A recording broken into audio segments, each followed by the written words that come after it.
Today we are looking at a 9-page document that OpenAI dropped in April 2026 called Keeping Patients First. It is framed as a healthcare policy blueprint, patient empowerment, clinician burnout, rural access. The language is warm and the case studies are carefully chosen. But there is a more useful way to read this document, and it changes what you see entirely. Read it as a map of every regulatory obstacle currently standing between a generalist AI assistant and the American healthcare system. Every pillar in the document corresponds to a specific constraint on AI deployment in clinical settings. Once that frame is on, the structure of the document makes complete sense. There are 4 pillars. Patient data portability, disclosure standards for clinician AI use, state-level regulatory sandboxes, and FDA modernization for AI-enabled software.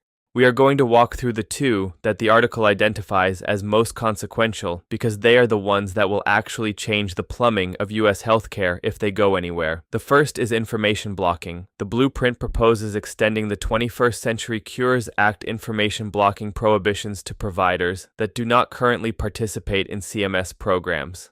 Labs and pharmacies specifically. This is a real gap that exists right now. If your lab results come from a reference lab that does not bill Medicare directly, or your prescription history lives in a pharmacy outside Part D, those entities are not currently covered by information blocking rules. Patients trying to assemble a complete longitudinal health record can hit walls. Closing that gap is good policy. It also happens to be very good for any AI application that needs comprehensive patient data to be useful. The second proposal is the more aggressive one. The blueprint asks that patient-generated health data be portable in machine-readable format, wearable biometric data, home monitoring results, direct-to-consumer lab tests. The document does not limit this to FDA-cleared devices. It covers the consumer fitness wearable, the smart ring, the continuous glucose monitor, the sleep tracker, all of it. To make the stakes concrete, a diabetic patient using a continuous glucose monitor generates more glucose data in a single week than their clinical record will see in a full year.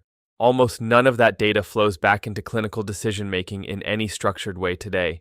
A federal portability mandate would change that. It would let patients direct their own data wherever they choose, including into AI tools. There is a number in the document that puts the urgency in context. Roughly 600,000 health-related ChatGPT messages per week are already coming from rural users. 3 in 5 American adults are using AI for health questions right now. Physician AI adoption has moved from 38% in 2023 to roughly 80% in 2026. This is not a future state. The AI is already in the room. The question is whether the regulatory infrastructure catches up. There is also a scheduling data proposal that deserves attention. The blueprint asks that appointment and referral data be treated as portable data objects. A patient managing care across multiple health systems today has appointments scattered across multiple scheduling platforms with no common interface. Making the appointment portable changes care coordination meaningfully, and it is one of those proposals that sounds dry until you think through what it actually enables. Now, the document is not without gaps. The article identifies some significant ones.